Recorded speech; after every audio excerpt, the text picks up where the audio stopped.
Почитувани, добре дојдовте во најновото издание на емисијата Нов ден. И овој пат, секако дека ви понудивме интересни содржини, ви подготвивме интересни прилози, меѓутоа малку ќе промениме нешто околу концептот, па наместо еден, овој пат ќе имаме двајца гости. Ќе разговараме за интересни, забавни и секако, верувам, многу важни теми, од кои што верувам дека ќе го задржат вашето внимание и ќе ве зачуваат покрај малите екрани. Додека размислувате за тоа каде и како да го помините вашиот летен одмор или пак вашиот летен распуст, нашиот мотиватор ќе се обиде најдобро што може да ве подготви за летните активности. Во ова издание на Нов ден, нашиот кинезитерапевт Јован Калановски ќе ни каже нешто повеќе за пливањето.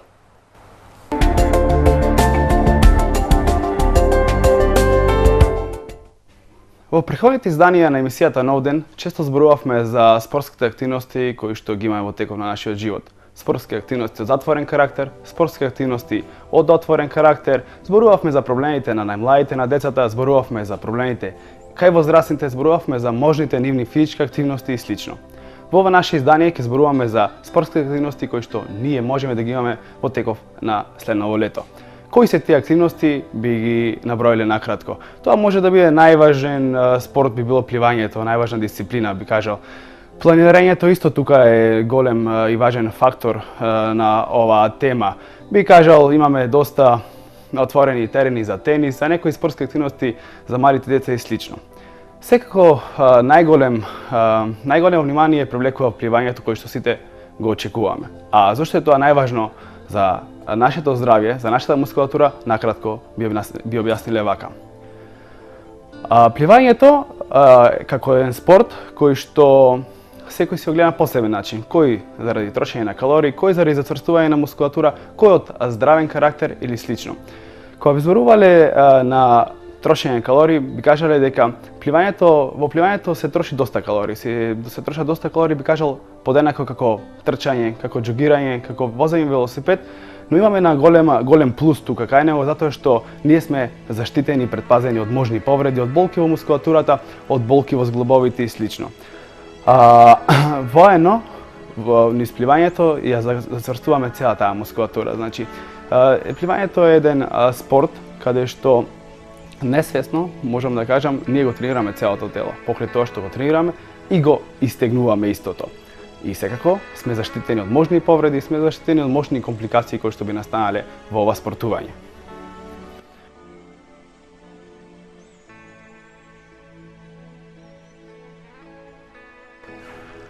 Во последните години се популарни пливачките базени, дисциплините по пливање и часовите што се даваат на најмладите.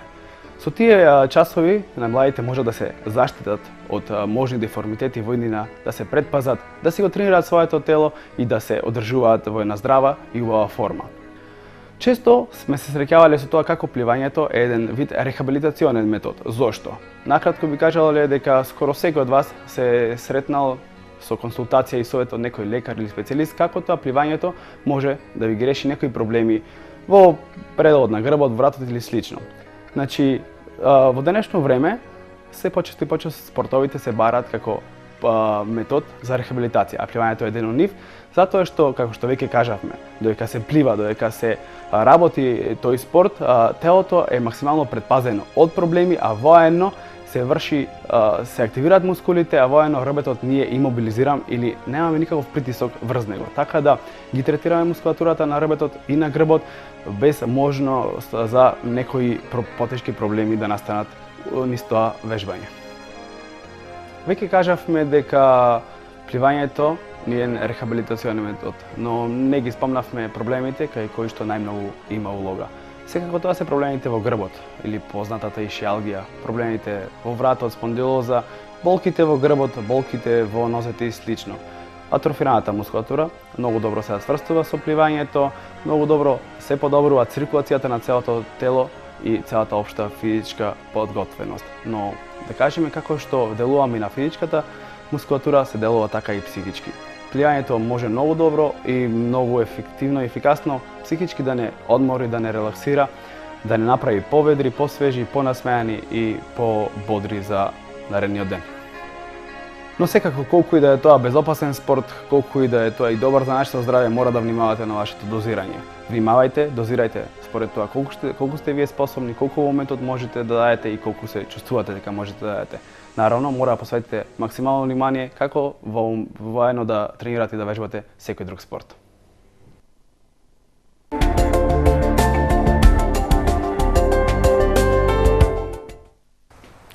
Почитувани, добре дојдовте назад во студиото на телевизија ТВМ. Време е за мојот прв денешен гостин. Тој е тука со една посебна причина и верувам дека неговата порака и она што има тој да ви го пренесе ќе ве засегне сите вас и верувам дека тоа и навистина ќе биде така. Мој прв гостин е председателот на Охридската регионална канцеларија на Сдруженијето на новинари на Македонија, Горан Момировски. Горан, најпрво добре дојде во студиото на телевизијата ТВМ. Добро најдов. Така, реков дека наш денешен гостин си со една посебна причина. Ајде да им кажеме на охриѓани, верувам дека добар дел од нив се веќе запознаени со онаа хуманитарна акција која што се случуваше деновиве, меѓутоа и која што ќе продолжи натаму во наредните денови да се случува, меѓутоа ајде да кажеме детали за она што ќе се случува во наредните денови, почнувајќи веќе и од утре, како што ме кажа. Така, охриѓани преку сите локални медиуми, меѓутоа од деновиве и преку националните медиуми се информирани за една активност која ја покрена медиумската заедница од Охрид, на која се надоврза институции, општина Охрид, Црвениот крст, образовни установи, хумани граѓани, бизнисмени, фирми и така натаму, а се со цел да се помогне на 11 годишно момче кој боледува од ретка болест, прогресивна мускулна дистрофија, за која се потребни 35.000 евра за неопходна операција која треба да се изврши во Кина.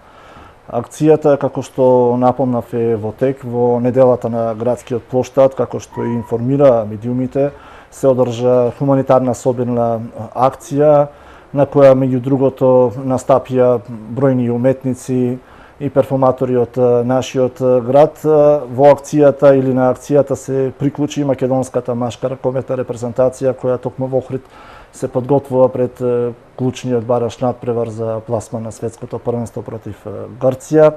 Во синоќа, поточно во Центарот за култура, свој настап исто во хуманитарни цели има охридските актери Никола Тодоровски, Стреза Стаматовски и нивното извонредно кабаре шоу Two Mothers Brothers. Има се уште, активирани се телефонски броеви, верувам се вртат кајрони на вашата телевизија, како впрочем и на останатите медиуми во градот, на радијата, на интернет порталите. Она што сакам да го напомнам е дека поддршка акцијата добива деновиве и од национални медиуми, печатени и електронски, така што се одвива во вистински правец, се со цел да се помогне на ова 11 годишно момче, да се собере потребната помош, да се изврши неопходната операција и се надеваме дека таа ќе му помогне нему повторно, нели, да биде во онаква кондиција и да има добро здравје и да продолжи нормално со својот живот. Така, ете овде може, значи, да ги кажеме броевите на кои што може да се донира, секако вклучени се сите мобилни оператори. На One мобилниот оператор може да донирате на бројот 075 143 113. На VIP мрежата може да донирате на бројот 077 143 155. И исто така и на мрежата на T-Mobile на телефонскиот број 070 143 105. Сега за оние кои што нема тоа да го направат на овој начин, значи може да се изврши уплата и на жиросметка на Охридска банка и тоа на бројот 530 5000 1761 5254. Така, верувам дека охриѓани ќе ја покажат својата хуманост. Како беше ете досегашниот одзив? Охриѓани веќе покажува својата хуманост. Јас во име на сите инволвирани во целата ова хуманитарна активност, ја поддржа сите медиуми, целата комплетната медиумска заедница од Охрид, не би издвоил никого посебно и секоја чест за нивниот ангажман. Значи, охриѓани се одзва на повикот за помош, донираат. Изненадени сме од интензитетот на помошта која доаѓа и од одзивот пред се на граѓаните кои несебично издвојуваат во овие тешки времиња дел од својот семеен буџет за да се помогне на ова 11 годишно момче. До сега, значи, акцијата се уште тече, значи не можам да кажам прецизна бројка колку средства се собрани, меѓутоа оно што треба да се напомене е дека треба да се собера 35.000 евра, а тоа не е мала сума. Кога тоа ќе биде остварено, нели сите ќе можеме да кажеме и да објавиме. Планирани се и дополнителни активности, значи ова е само почеток што го напомнав пред малку. Утре вечер веќе се организира нова хуманитарна активност во големата сала на општина Охрид. Настапуваат млади музички таленти, исто така во хуманитарни цели. Во четврток ќе се одржи театарска представа, подготвуваат учениците на Охридската гимназија, средствата повторно ќе бидат наменети за овој хуманитарен проект. Во петок има интересен спортски настан, ревијален во спортската сала Билјанини извори, на кој исто така ви благодариме за остапениот простор. Ќе се сретнат актуелни и поранешни ракометари, сето тоа повторно во хуманитарни цели. Школската година основното училиште Христо Узунов ќе заврши со хуманитарен хепенинг. На активностите се приклучува и културно-уметничкото друштво Дримкол од Вевчани со нивниот мега проект и игри и ора од Вевчанскиот крај. Дел ќе биде најверојатно од фестивалот Охридско лето и дел од средствата за прв пат хуманитарно ќе бидат насочени токму за активноста или акцијата која е во тек. Во течат преговори за ангажирање на повеќе музички уметници за организација на еден голем концерт кој ќе се случува во Охрид, но деталите, односно за деталите јавноста ќе биде благовремено информирана. Така, голем број мали акции, меѓутоа во она што ќе представува еден краен обид да се помогне на ова 11 годишно момче, верувам дека секој еден од тие делови ќе биде подеднакво значаен. Верувам дека и постојано ви стигнуваат понуди, значи од други, од уметници, од спортисти, нели да се помогне да се организираат вакви настани. Што е битно да се напомене, значи апсолутно сите се надоврзуваат и ја потпомогнуваат во рамки на своите можности оваа акција. Секојдневно добиваме поддршка не само од поединци, од уметници, од цели фели, од бизнес заедницата и така натаму. Значи на една активност се надоврзуваат уште неколку, така што сме оптимисти дека целта поради која отпочна целата оваа акција ќе ја оствариме и тоа ќе оствариме заедно сите, значи целата заедница, целата општина. И јас уште еднаш ќе изразам голема, огромна благодарност на сите граѓани кои донира, на Црвениот крст кој ги стави во функција на акцијата сите своји волонтери, на општина Охрид, на сите јавни предпријатија во градот, на бизнисмени, фирми, хумани поединци, не би сакал да издвојувам никој посебно, Центарот за култура, фестивалот Охридско лето, актери, уметници и така натаму, така што Охрид е сплотен, има за цел да помогне да се спаси еден млад човечки живот, а нема ништо похумано од една таква цел која верувам сите заедно ќе ја оствариме. Така. Верувам дека хуманоста може да привлече само уште повеќе хуманост и ништо друго. Така. Така. Горан, мене ми останува да ти се заблагодарам за твоето гостување. Можам само да посакам оваа акција и сите понатамошни акции кои што ќе се случуваат во насока да се помогне на ова момче. Верувам дека и се надевам дека ќе бидат успешни. И да ти се заблагодарам за твоето гостување, па се гледаме, верувам, и на некоја од овие хуманитарни акции. Да, секако благодарам и вас. Така, почитувани, овде ќе искористам можноста да ве потсетам уште еднаш на броевите на кои што може да ја направите вашата донација. Имено тоа е на мрежата на One, може да се донира на телефонскиот број 075 143 113, на мрежата на VIP на бројот 077 143 155 и на мрежата на T-Mobile на бројот 070 143 105. Секако вакви уплати може да се вршат и на жиросметката во Охридска банка, жиросметка со број 530 5000 1761 5254. Не се плашете да донирајте, секоја сума е важна, дури и најмалото нешто, значи најмалата материјална вредност која може да ја одвоите од вашиот семеен буџет ќе го најде своето место и верувам дека ќе му помогне на нашиот млад сограѓанин. Сега одиме малку на тема на уметност. За сликарот Никола Угрин може да се каже дека припаѓа на генерацијата академски сликари кои што го впишуваат својот стил во новите текови на македонската ликовна сцена, при што го задржува класичниот сликарски стил, ослонувајќи се на старото византинско сликарство. Покрај со сликарство, овој автор е препознатлив и по изработка на икони и мозаици, како и фреско сликарство. Голем избор на негови слики и икони се изложени во галериите Букефал во Охрид и Струга, како и на веб страната на галерија Букефал на www.bukefal.com.mk. Почитувани, овде предлагам да направиме една мала пауза за маркетинг, а веднаш потоа се враќаме во студиото, наред е мојата втора гостинка.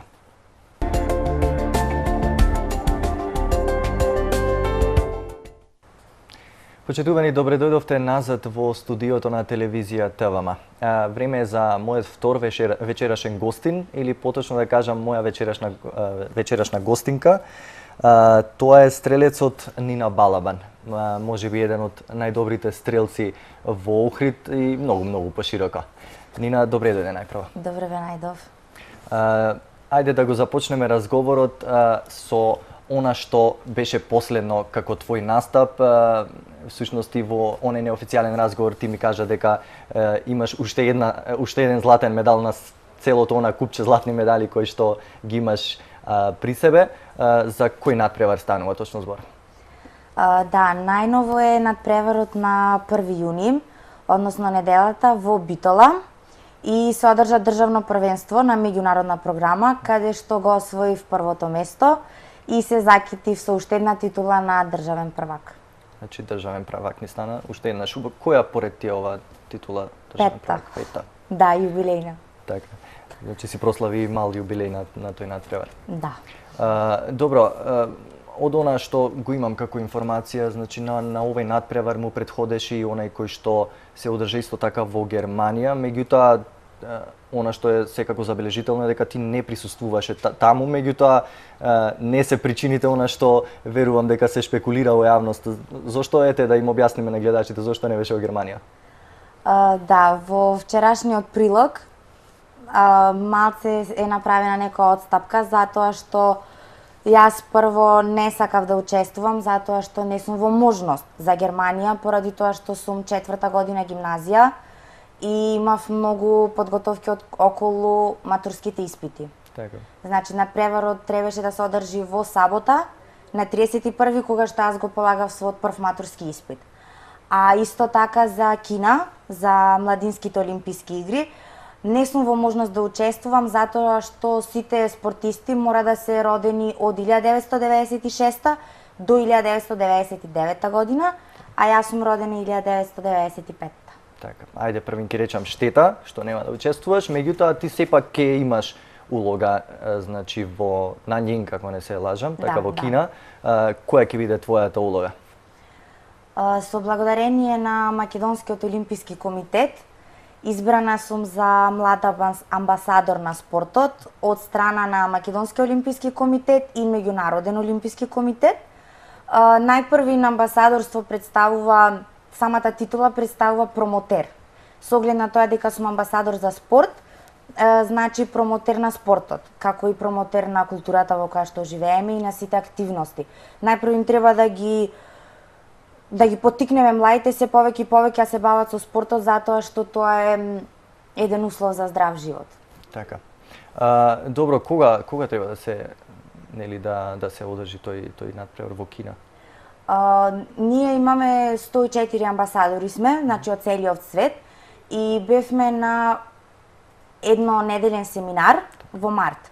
Таму имавме доста едукативни, да кажам, активности, затоа што не учеа како да зготвиме здрава кинеска храна, не учеа исто така за медиумите, како да се поставиме кога имаме интервју или кога треба да дадеме некој прилог.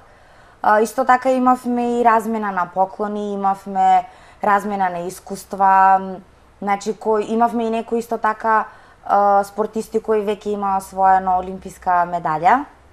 Така да тоа е голема мотивација за нас и за другите спортисти кои во август ќе учествуваат на младите олимписки игри. Така. Добро, твоите успеси верувам дека и се добро познати на охридската јавност. Кажи ми, малку повеќе да се вратиме наназад на она што уште оние сами почетоци, значи кога прв пат ја истрела првата дијабола, што би се рекло, и кога ти се роди таа љубов кон стрелаштвото? Најпрвин во 2009 година одев на некои ревијални надпревари со цел само да учествувам. И во 2009 година, кога бев пионер, уште тогаш, го имав првото државно првенство и го зазедов првото место. Буквално беа сите шокирани, односно моите родители, затоа што имав тренинг, не знам, можда 2 месеци пред тоа. Така да некако од таа прва медалја, мислам дека ми се роди таа љубов да продолжам и да сум уште помотивирана за поголеми успеси. Така, што следеше после тоа? Како одеше тој пат од тој прв надпревар, на кој што се враќаш со фантастичен резултат до кој што си стигната сега? Верувам дека како и секој спорт си бара посветено стрелаштвото, си бара многу откажувања. Што се стрелаштвото побара од тебе, од кое што ти мораше на некој начин и да се откажеш? Како и секој спорт веќе кажавте, и овој спорт е многу захтевен.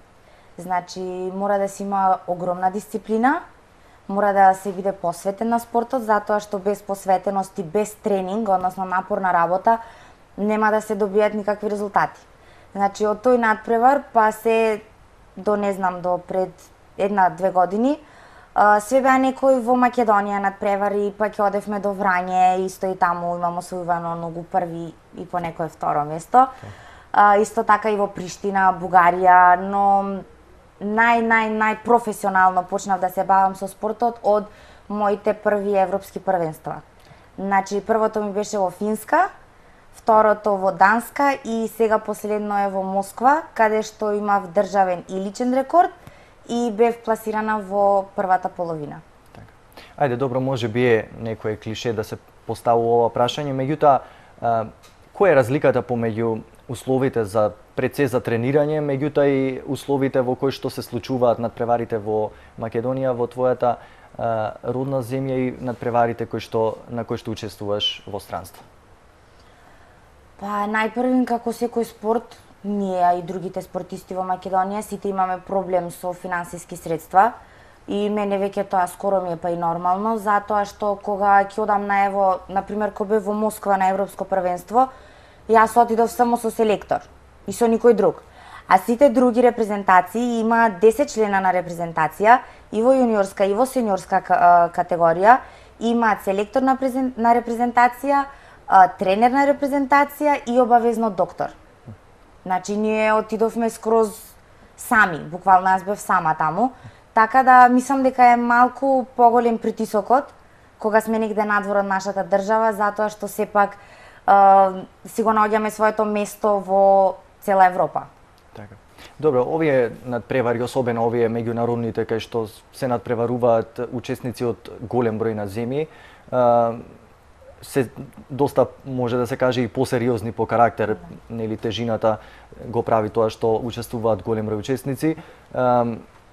Колку е потребна таа концентрација пред одржувањето на тие надпревари? Значи, сега во некои спортови, да речеме во фудбалот, сега тој не е актуелен со светското првенство, се бара фудбалерите нели да си имаат одреден режим на исхрана, на некои дневни активности кои што се сепак за жал ограничени. Дали истото важи и за стрелаштвото? Како изгледа еден твој, да речам, ден пред подготвување за надпревар? Па вака сега, еден мој ден пред надпреварот изгледа така како што ја сама ќе опостам, затоа што немам, например, психолог кој што пред тоа би разговарал со мене да немам трема или да не сум напната или да немам, не знам, да сум сконцентрирана едноставно. Така да пред еден надпревар обично разговарам со моите родители. Обавезно пред надпревар јадам сникерс и гледам да сум добро наспиена и одморена. Така. Добро, во нашиот неврзан неофицијален разговор ми кажа дека често понекогаш се случува и ете да не може да се блокираат сите работи и понекогаш да одлета едноставно мислата и да се помисли на нешто друго освен над преварот. Ти се случува ли тоа, ете сега откако веќе имаш и посолиден стаж во стрелаштвото, ти се случува да ти залута некаде мислата? Да, ево баш последно на државното првенство кое што се одржа пред 2 дена. Додека пукав некако не бев многу сконцентрирана затоа што само еден ден пред тоа го полагав првиот свој матурски испит, а ми следат уште 3. Така да сум малку и заангажирана околу тие испити, значи да ги научам и добро да ја завршам работата. Така да негде после 3-та серија веќе почнав да се исклучвам и кога почна ми горит под нозе, кога видов дека можда нема да сум прва, со оглед на тоа дека имав помалку тренинзи од обично, едноставно реков да се сконцентрирам, значи да го уклучам мозоков, имам уште 10 минути и така уствари со својата посветеност и максимална концентрација извлеков прво место. Така. Кое што би го добила со малце повисоки резултати. Така. Добро, која е според тебе, ете да речам, совршената формула за како да се постигне најдобриот резултат? Кои предуслови треба да ги има еден стрелец за да може да постигнува резултати кои што ете ќе значат нешто на државно и меѓународно ниво? Од опрема, од сето она што е потребно за да се стигне таа. Најпрво сметам дека секој спортист, ево конкретно за стрелциве, сметам дека мора да има желба и мора да има трпение, затоа што ништо нема да се случи преку ноќ. Значи години и години се во прашање кога вие скроз максимално ќе го научите ставот и ќе знаете како треба да се поставите со ракохватот или со дали ќе имате осет на прстот и како ќе поставите лицето и психичка подготовка и физичка подготовка. Друга работа е дека мора да се има соодветна опрема. Значи, имаме правила од Интернационалната спортска стрелачка федерација. Се пропишани нови правила за опремата. Значи, која густина треба да има, дали треба да има некаква подлога или не, дали треба да има раб на левата страна од јакната или не. Така да мислам дека треба сите да се запознаени со тие правила и да имаат соодветна опрема, затоа што таа е стабилноста. Таа е клучот на стабилноста, уствари. А може ли македонските стрелци да си обезбедат соодветна опрема? По сите овие стандарди и сите овие детали кои што сега ги опиша? Па, поголем дел од македонските стрелци имаат веќе соодветна опрема. Дали ја купиле во сопствена режија или им ја доделила Македонската спортска стрелачка федерација, не знам, но имаме доста добри и квалитетни опреми. Не се баш од најврвните, но може да послужат во секој случај. Така.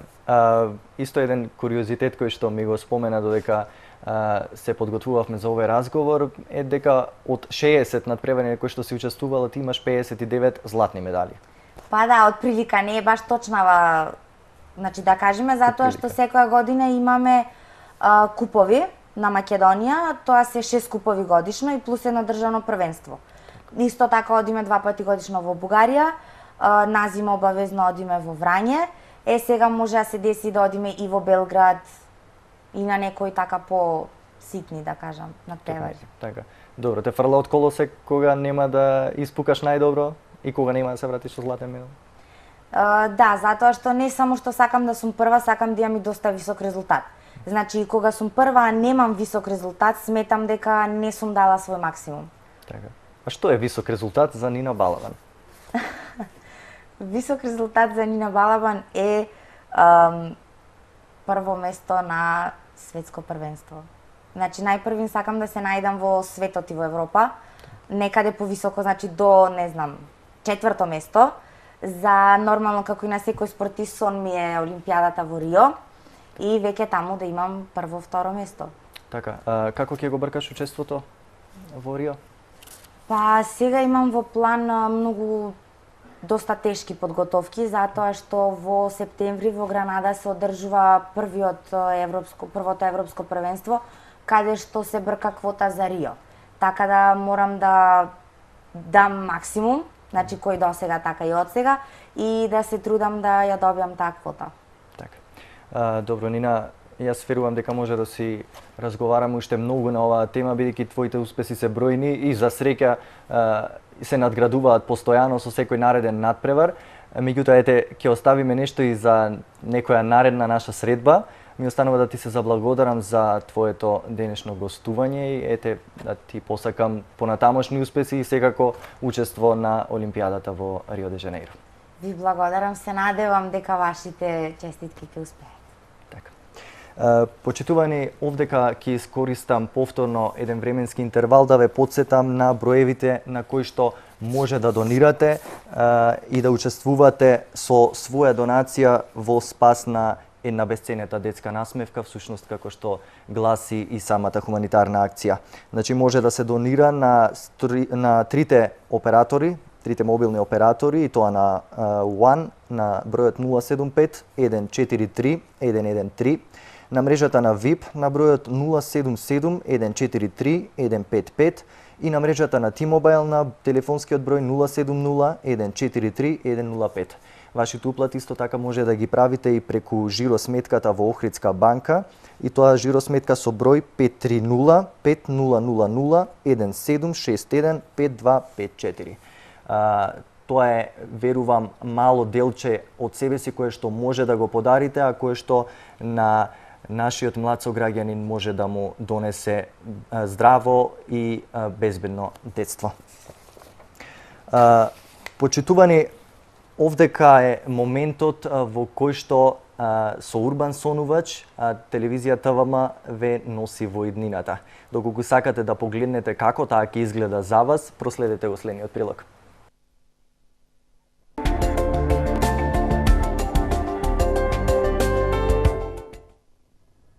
Тоа е технологијата која ги заменува сите патишта, паркинзи, тротоари, тартани, велосипедски патеки и рекреативни центри со соларни панели.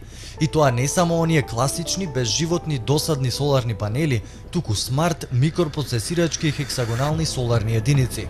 Го нема веќе бескорисниот асфалт и бетон, кои само стојат на сонцето и се печат, чекајќи да бидат поправени, полни со дупки кои ви ги уништуваат вашите супервозила.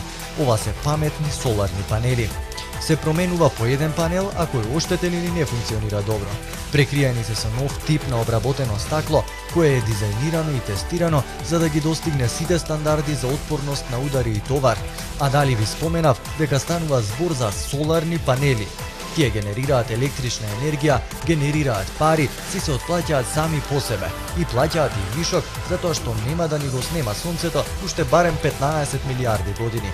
Тоа ја намалува цената на чинење на енергијата, за разлика од сметките кои ни стигнуваат по пошта, кои постојано растат. И тоа е чиста енергија. Теоретски секој може да вози електричен автомобил без да загадува и со минимален ефект во зголемувањето на јаглеродните емисии. Можете ли да замислите колку убаво ќе ни мирисаат градовите и колку ќе бидеме поздрави? За оние кои живеат на север, панелите користат енергија која ја собираат и која се користи за напојување на елементите кои генерираат топлотна енергија, што ги држи температурите неколку степени над нулата, што значи нема веќе снег и мраз по патиштата кои се причина за сообраќајки и повреди, нема веќе чистење на снег по вашите дворови, нема сол која ќе ви го кородира автомобилот или давање пари за данок за отстранување на снегот. И ќе може да си го возите вашиот велосипед или мотор потекот на целата година. Секој панел си има серија LED светилки во своето струјно коло, кои може да се програмираат да означуваат коловозни ленти, сообраќајни знаци, знаци на паркиралишта. Овие патови никогаш нема да има потреба да се пребојосуваат. Може да се програмира она што ни одговара, она што ќе избереме. Замислете автопат кој ќе биде осветлен, колку би бил побезбеден да се вози ноќно. Ке се поправи и видливоста за пилотите на авиони кои ќе слетуваат на соларни авионски писти. Замислете, стапнувате на соларно рекреативно игралиште и само бирате кој спорт сакате да го играте, а панелите се програмираат да означуваат такво спортско игралиште какво што ќе изберете. Овие соларни панели се чувствителни на тежина и може да ве предупредат ако некој животно го преминува патот, или пак ви оставаат текстуална порака на патот дека подолу се прави реконструкција на истиот. Овие соларни патишта користат рециклирачки материјали најмногу што може. Патиштата содржат интернет кабли кои ќе ги отстранат за секогаш телефонските бандери кои висат над вас, а кои често знаат да бидат доста опасни. Во еден канал од соларните патишта се собира и атмосферската вода која се пречистува и го намалува нивото на загадување во нашата почва, езера и океани. Знаете ли колку работни места може да отвори и одржува оваа технологија? Соларните патишта се измислени од инженерскиот пар Джули и Скот Брусов во 2006 година. Тие имаат изградено 2 прототипа на соларни патишта. Мора да се запознаете со оваа технологија и да ја поддржите, затоа што таа навистина се случува. За прв пат во човечката историја ја имаме моќта да го направиме она што природата го прави од почетокот на животот на оваа планета, да се зароби и стави во употреба моќта на сонцето.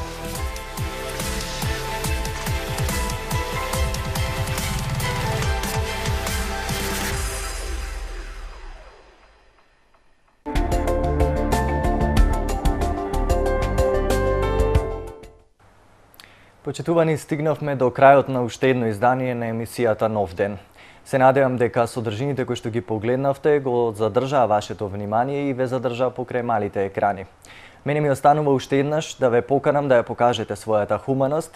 Ги слушнавте настаните кои што ќе се одржуваат со цел да се помогне на нашиот 11 годишен млад охриѓанец и се надевам и верувам дека ќе ги направите своите донации и дека ќе го спасите неговиот живот и дека ќе придонесете во зачувување на неговото кревко детско здравје.